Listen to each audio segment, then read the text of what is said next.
आज के ये रात्रिकालीन चुनावी कार्यक्रम के अध्यक्ष महोदय और ये कार्यक्रम के प्रमुख अतिथि अपने के 12 जिला क्षेत्र नंबर 3 क के प्रदेश सभा मध्य प्रदेश सभा सदस्य के उम्मीदवार लौरो अभियंता श्री शिवनाथ पटेल जी लगायत मंच पर आसीन संपूर्ण विशिष्ट अतिथि लगायत ये मंच से आगे जे आदरणीय जन समुदाय, शुभचिंतक जन समुदाय, जे परिवर्तनकारी जन समुदाय जो उपस्थित बनी संपूर्ण में हमारा नमस्कार, अभिवादन, जय लौरो। आज इस सभा के आयोजना एक चुनाव के तहत, एक चुनाव के मेला में जे पार्टी सब, उम्मीदवार सब संपूर्ण के अपन प्रचार प्रसार के क्रम में अपन बात रखे आवलन उहे तहत लौरो अभियान, लौरो अभियंता और लौरो अभियान के कारण, लौरो अभियान के उद्देश्य के साथ हमने एगो उम्मीदवार खड़ा करके अपने के सामने, अपने के समक्ष, अपने के गांव टोल और अपने के क्षेत्र में आयल बनी सन। एगो उद्देश्य, और उद्देश्य का देश के विकास, समाज के विकास, इस क्षेत्र के विकास, उद्देश्य और लक्ष्य के साथ हम जी सबके उम्मीदवार देश भर लौरो चुनाव चिन्ह से एगो स्वतंत्र रूप से, एगो अभियंता के रूप से, एगो लक्ष्य के साथ आगे बढ़ रहा बनल लोग। एक आवश्यकता क्या है बोलते अपने लोगन खुद एक आवश्यकता के महसूस करतनी कि विगत वर्षों से इस देश के चुनावी अभियान तहत विभिन्न प्रतिनिधि से चयन कैनी, विभिन्न नेता से चयन कैनी, विभिन्न पार्टी में आबद्ध रह के इस देश के विकास के एगो सपना लेके उन सब से आबद्ध रहला के बावजूद भी इस देश के विकास के कोनो कहीं भी नींव ना देखो, भ्रष्टाचार के नींव देखो। अपने के जन प्रतिनिधि सब एगो भ्रष्टाचारी समाज निर्माण करे में माँ योगदान देवे वाला जन प्रतिनिधि देखनी सन, अपन वर्चस्व कायम करे वाला पार्टी देखनी सन, अपन नेतृत्व के बचावे खातिर, सरकार में रहे खातिर वो पार्टी नेतृत्व देखनी सन।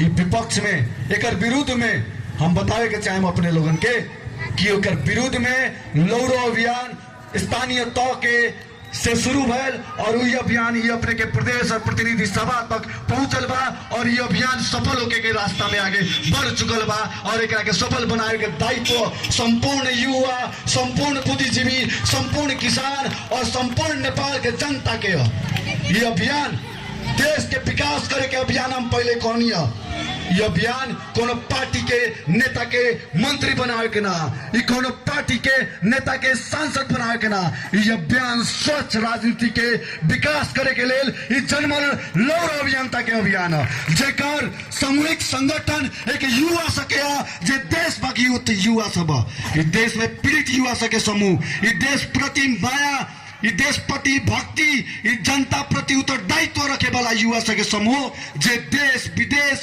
छोड़ के आज देश में वापस लौट के चुनावी अभियान, चुनावी मैदान में बा, वो वर्षों से पार्टी चलाए वाला, पार्टी के नेतृत्व से लड़ रहा बा, पार्टी के नेता से लड़ रहा बा, काहे के लेल युवा देश के गरीब बना दिलक, देश के अर्थतंत्र के पूरा ध्वस्त कर दिलक, देश के सुरक्षा के पूरा ध्वस्त कर दिलक, देश के विकास के मटिया मेट कर दिलक। ऐसा नेतृत्व के जब तक ना हटावल जाए, ऐसा नेता के जब तक ना हटावल जाए, ऐसा जनप्रतिनिधि से के जब तक ना हटावल जाए, देश के कोनो हाल में विकास नहीं होके वाला। ये महसूस अपना सब कैले बनी, ये महसूस हर युवा कर चुकल बा।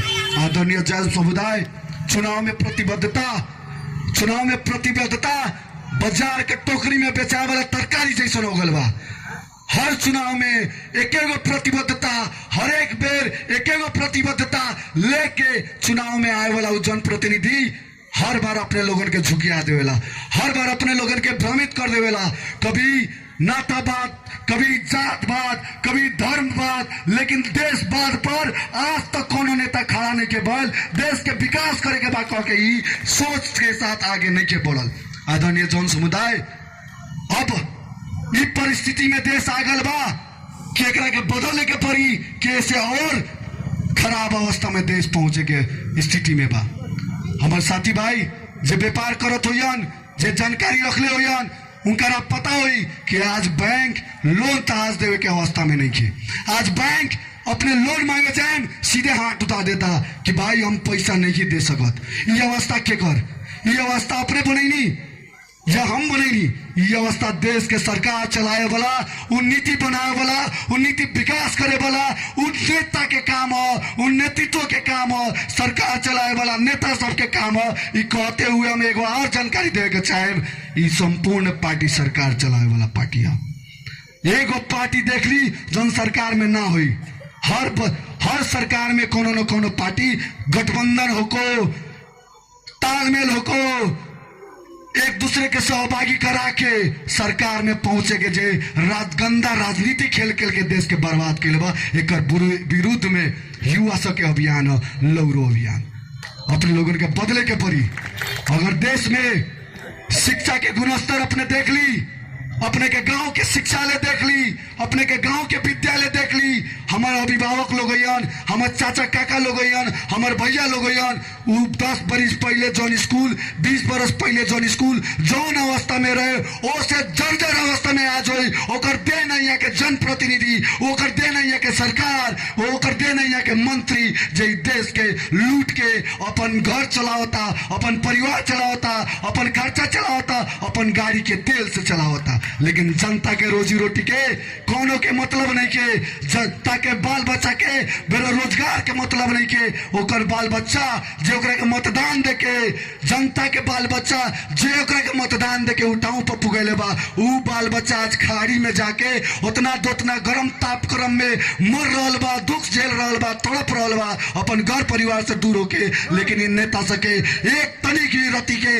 लाज शर्म नहीं के, भ्रष्टाचार करके अपन महल खड़ा करता, अपन बाल बच्चा के विदेश भेज रहल बा, स्कॉलरशिप में पढ़ा रहल बा। लेकिन उ जनता के बाल बच्चा बेरोजगारी में तड़प रहल बा। उ जनता स्वास्थ्य के लेल मांगत रकम तीर रहल बा। उ जनता जो ओकरा के मतदान देके उ सिंह दरबार में, उ संसद भवन में, उ प्रदेश सभा में सांसद बना के मंत्री बना के भेजलक। उ जनता आज पीड़ा में बा, दुखी में बा, उत्पीड़ित बा। लेकिन उ जनप्रतिनिधि के इस समझ और चेतना आज तक नहीं खेले है।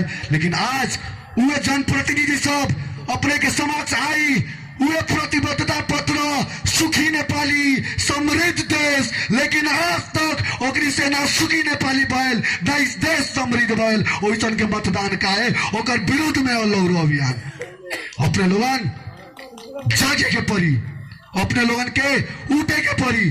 काठमांडू के जनता अमेरिका से ना आए रहे, काठमांडू के जनता यूरोप से ना आए रहे, काठमांडू के जनता ये देश के जनता हो जो बैलेट पेपर में लौरों में मतदान करके मतदान देके स्वतंत्र उम्मीदवार के जीतैलक। जे आज विश्वव्यापी है कि वो मेयर के नाम गूंज रहा बा, देश के हर गली में नाम गूंज रहा बा, हर नेता से डेरा रहा बा। और स्वतंत्र अभियंता से हर संपूर्ण पार्टी के नेतृत्व अध्यक्ष डेरा रहा बा। काहे वहाँ के जनता परिवर्तन के लेल 2 कदम आगे बढ़ल और परिवर्तन करके दिखा दिल। हमारे विश्वास बा जन समुदाय ये परिवर्तन 12 क्षेत्र नंबर 3 के में हुई। अपने लोग लौरों में चुनाव चुने में मतदान देम कह के हमारा विश्वास बा। हम अपने लोगों के कहे के चाहें, युवा साथी लोग होयन, युवा साथी लोग होयन, यहाँ पढ़ते होयन, पढ़ लिखल होयन, पढ़त होयन, पढ़ाई खत्म करके उनका राव दर्द मालूम है। रोजगार खोजे का नहीं, रोजगार नहीं मिलती देश में। रोजगार ला सर्टिफिकेट लेके बहुआ तरन लोग, सीवी लेके कितना कंपनी में मेल कैले हुए लोग, लेकिन रोजगार नहीं है देश में। अंत में वो लड़का के हार पास के वीजा लगाए के परी विदेश, खाड़ी, मलेशिया, दुबई, कतार। लेकिन ये देश में रोजगार देवे के ये हैसियत ना रहल नेता मतदान मांगे होता अपने लगे, मतदान मांग रहा बा अपने से। का अपने मतदान देवे के तैयार बने वैसन नेता सबके, वैसन पार्टी सबके, तब बोली देश ऐसा के अवस्था में रखे के अपने तैयार बनी, तो अपने बोली परिवर्तन करे के बाद तो अपने उठी और लौरों में मतदान करके इस सबके ताव लगावे के आज दिन मंगसिर 4 गते आदरणीय जन समुदाय मंगसिर 4 गते आंदोलन के दिन याद रखें। मंगसिर 4 गते जनता के आंदोलन के दिन, वो दिन आंदोलन करेगा बा, वो दिन हर घर से आंदोलन निकलेगा पड़ल, हर युवा के मुंह से आंदोलन निकले के पड़ल, हर युवा के हाथ में आंदोलन निकले के पड़ल। वो बैलेट पेपर आंदोलन के आगाज हो, वो बैलेट पेपर आंदोलन के शुरुआत हो। वो बैलेट पेपर में जब अपने स्वस्तिक चिन्ह लौरो छाप में डालेम, लौरो छाप पे लगाएम, वो दिन समझ जाएम ओकर बयान बेला से देश के राजनीतिक परिस्थिति बदले के शुरू हो जाए, राजनीतिक अवस्था बदले के शुरू हो जाए, नेता से यहाँ से भागे के शुरू हो जाए। ये भ्रष्टाचारी सबके जब तक अपने तह न लगावे के शुरू करें, भ्रष्टाचार और अनियमितता इस देश के भविष्य, इस देश के नियति हो जाए। अपने लोगों के बदलाव ले के पड़ल। हमने ये अभियान कर रहा बनी सन बदलाव के लेल, अपन व्यक्तिगत स्वार्थ के लेना। हमने अपन काम छोड़ के, हमने अपन ठाव छोड़ के ई ठाव के विकास के लेल, यहाँ के युवा के विकास के लेल, यहाँ के समाज के विकास के लेल और शिक्षा और स्वास्थ्य के सुविधा सरकार के दायित्व है। ई अनुभूति करावे के लेल लौरो अभियंता आगे बढ़ रहा। अपने प्रतिबद्धता सुन ले होखेम। इससे पहले के चुनाव में, इससे पहले के चुनाव में अगर प्रतिबद्धता पत्र पढ़ले होखेम तो हमें लिखले हुई जनता लाई आधारभूत सेवा, स्वास्थ्य सेवा दीने छ, लेकिन 5 साल बाद ये जनता के पूछे के पड़ल वो आधारभूत सेवा, स्वास्थ्य सेवा कहाँ गई, कहिया आई, 10 साल बाद आई, 20 साल बाद आई, तो तोनी के मतदान काहेला दी? ये पूछे के साहस करी लोगन। जे दिन अपने पूछ देनी देश आवे वाला 10 साल में समृद्ध देश होई, उतना साहस, उतना ताकत, उतना क्षमता ये देश रख रहा बा कि समृद्धि एकर पाँव चुनी यहाँ के जनता के घर घर में रह के साधन स्रोत और प्राकृतिक रूप से संपन्न देश है नेपाल। आदरणीय जन समुदाय, बिना शिक्षा के, गुणस्तरीय शिक्षा बिना रोजगार न सृजना हो सकी। ये नेता से ऐसा चल खेल के बा, ऐसा वातावरण बनैले बा कि बड़का बड़का कंपनी, बोर्डिंग स्कूल, बड़का बड़का कॉलेज काठमांडू लगायत विभिन्न ठाव में खुलल बा। अपने पता लगा सकते नहीं तो इस सारा कॉलेज में नेता सबके कहीं ना कहीं शेयर होल्डर बरसन। जौन आदमी के, जौन नेता के, जौन पार्टी के लगानी प्राइवेट कॉलेज और स्कूल में हुई, उस सरकारी स्कूल के गुणस्तर और आधुनिकीकरण कहियो ना करी और जनता के गरीब और शिक्षित रख के वो राज करी। ये छोटा राजस्व के हरावे के दिन मंगसिर 4 गते ये छोटा राजस्व के हरावे के पड़ी।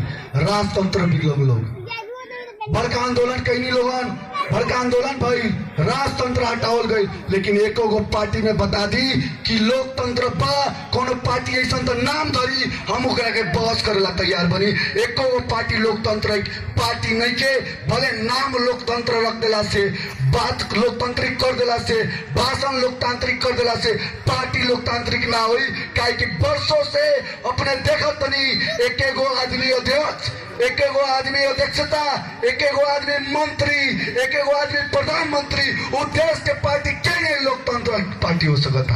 आदरणीय जन समुदाय, ये दोषी ये देशद्रोही हो सन, ये सब जनता द्रोही हो सन। जनता के मतदान, देश के जनता के मत लेके, जनता के मत दुरुपयोग करके अपन सत्ता, अपन स्वार्थ, अपन व्यक्तिगत आकांक्षा, अपन व्यक्तिगत महत्वाकांक्षा के मात्र के लेल एक नहीं अपन वहाँ दुकान खोल के पार्टी संचालन करता है। एक विरुद्ध में जनता के जागरूक होके के चाहिए। अपने आंदोलन में जागरूक होई नहीं, बदलाव भयल, अपने विभिन्न आंदोलन कहीं नहीं बदलाव भयल, लेकिन ये आंदोलन विकास के आंदोलन है, ये आंदोलन देश के आंदोलन है, ये आंदोलन जनता के हर घर के आंदोलन है। अपने के उठे के पड़ी, अपने लोगों के बदले के पड़ी। मंगसिर 4 गते आदरणीय जन समुदाय, मंगसिर 4 गते बैलेट पेपर पर छाप लगाई तो सिर्फ लौरों में लौरों के जिताई और देश के आगे बढ़ाई और पार्टी से पाव लगावे के दिन मंगसिर 4 गते। हम अपने लोगों से अनुरोध करें, एगो युवा के नाते जे विगत वर्षों से हम राजनीति शेरों फेरों में रह के राजनीतिक पार्टी सबके अध्ययन करके यहाँ ये अभियान में जुड़ने बनी। अपने लोगों को बतावे के चाहे साथी लोग कि जब तक कोनो क्रांति ना हुई तब तक बदलाव ना हुई। जब तक वो क्रांति एगो इंसान में ना पैदा हुई तब तक वो क्रांति समाज में पैदा ना हुई। तो हर इंसान के भीतर हर मतदाता के भीतर ई क्रांति जन्मा दी, ई क्रांति के मात्र जन्मा दी। देखी बदलाव के शुरुआत वही दिन से, वही बेर से, वही घड़ी से शुरुआत हो जाए। और युवा सब ई अभियान के सबसे बड़का स्रोत, ई अभियान के सबसे बड़का शक्ति, ई अभियान के सबसे बड़का संचालक युवा साथी सब बनी सन। ये देश के तमाम प्रगतिशील सोच रखे वाला और देश प्रति आस्था और देश प्रति भक्ति रखे वाला तमाम युवा ई अभियान में जुड़ल बा। अपने देखले हो गए हम काठमांडू के मेयर के जितावेला देश और विदेश में रहल तमाम युवा उठ के खड़ा होके कहलक, अपन घर में कहलक कि तपाईं उलाई भोट दिनुहोस्, उलाई भोट दिएर जिताउनुहोस्, अनि मात्र घरमा केही पठाउँछु, अनि मात्र